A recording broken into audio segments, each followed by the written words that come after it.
Sak, huwag ka maliko. Dito ka, mali ka sa kama. Sak. Sak, dito ka. Oh. Hi. Hi guys. Sabihin mo, hi guys. What's up guys? Sabihin mo, ay. What's up guys? Oh, hi. Kamusta po kayong lahat dyan? Huwag mo akong binibila. Huwag kang dumiti. Huwag mong ginagawa yan. Kaya naman po tayo gumagawa ng vlog ngayon ay dahil dahil gagawa po tayo ngayon, may re-reviewin po tayo ngayon na isang product na nakita ulit natin sa online. Re-reviewin po natin ngayon yung isang product na nakita ko. At ito po ay isang cough relief patch. Okay? Yung tinatapal sa likod. Nakita po namin to sa internet at marami naman po siyang positive reviews. Kaya naman po kasi bumili ito ay inuubo po si Sak ng ilang gabi na, no? Medyo may mga gabi na panay ang ubo niya at minsan umaabot pa na sumusuka siya kapag inuubo dahil mayroon siyang parang hindi matanggal na plema na sa lalamunan niya o kung saan man yun, ano? Inuubo siya ng bandang ayan, umubo ka nga, ubo ka ano? Bali madalas ubuhin si Sak ng alas 10 hanggang alas 11 between 10 PM to 12 AM. Ayan. Yan yung kakapihan ng ubo niya, no? Pagkatapos niyang dumedik, doon siya inuubo. Tsaka kapag inubo na siya ng malala, eh sinusuka niya yung gatas. Pero minsan na lulunasan nung Chemex Lagundi yung ginagamit namin, no? Medyo nagiginawahan siya ng konti doon. At syempre kami nagiginhawahan din kapag hindi inuubo siya pag hating gabi kasi diretso tulog, no? Pero aray, Sak. Sak. Masakit.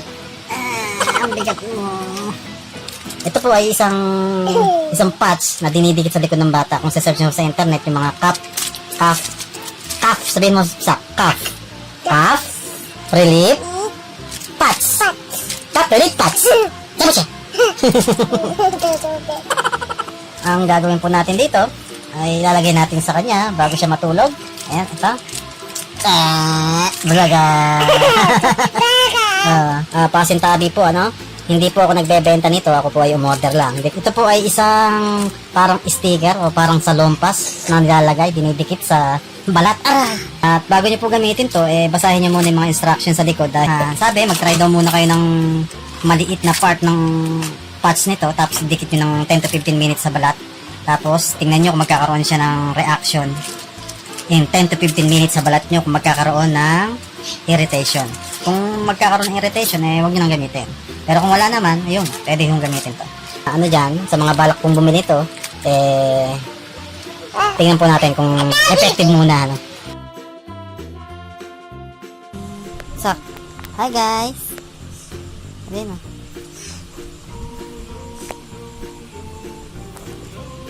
Ayan po, dedeli na po siya. At maya po, tulog na po yan. Hello guys, so yun po, no? Tulog na po si Sak, no? Yan. At binuksan na po natin yung isang sachet ng cough relief, no? So, ito na po, ito po yung laman niya. Yan, yan. So, ganun. Dalawa po yung laman, no? Dalawa yung laman ng isang sachet, okay? At tingnan natin kung may irritate siya. Ayan. Ganyan po yung itsura niya kapag tinanggal. Ayan, kulay black. Ngayon, didita natin ang ganito. Ito. Kapiranggot, no? Dito natin dito.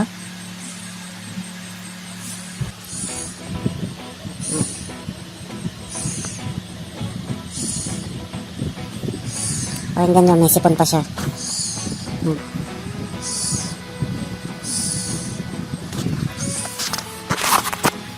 Diba? Maghintay lang ho tayo kahit 5 minutes na lang para hindi nakakaigit. Dahil medyo inaantok na rin ako. Okay? Okay, tapos na po yung 10 minutes. Ang tatanggalin na po natin yung dinikit nating maliit na sticker o patch doon sa braso niya. Check po natin kung nag-irritate pa na.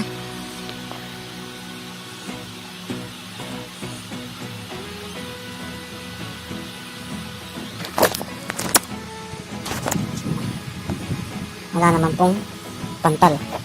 Walang pantal na lumabas. So, pwede na nating ilagay yung patch ng cup relief.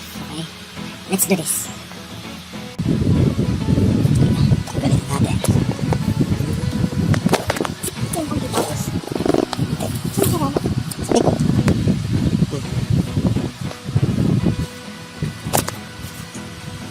Yan lang.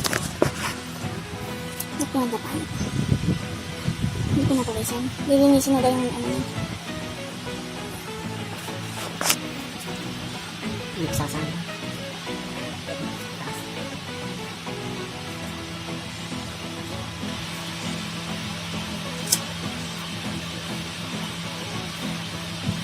Okay. Meron na siyang agimat. Ang agimat. So, yan po, ano? Mailagay na po natin yung cup relief patch na na-order natin online. Ito. Okay. Titingnan natin kung tumatagal yung agimat. Sige. Good night, guys. 7 hours later. Ayan guys, dire-diretso yung tulog niya. Hindi po siya inubong magdamag. At mukhang naging effective naman po yung nilagay na no cap whatever sa likod niya, yung patch. Mukhang naging effective naman po yung patch. Pero hindi pa po natin yan masasabi ng 100% dahil hanggat di natin natatry yung lahat ng patch kada gabi. Kung lahat yun ay magiging effective kada gabi at hindi siya uubuhin, 5 star siya sa akin. Okay? Very good.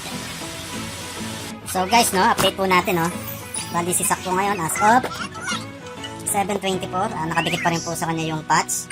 Pero naririnig nyo pa rin po, may sipon pa po siya. Naku, makaka-copyright tayo dyan sa sounds na yan. So, naririnig nyo po ba yung meron pa po siya. Kumbaga yung patch po na yon, pang relief lang talaga ng, siguro pang magdamag. Ayan, na relief siya ng konti. Pero hindi po siya treatment sa ubo. Andun pa rin po yung sipon, hindi niya natatanggal yan. Yun lang. Bye-bye.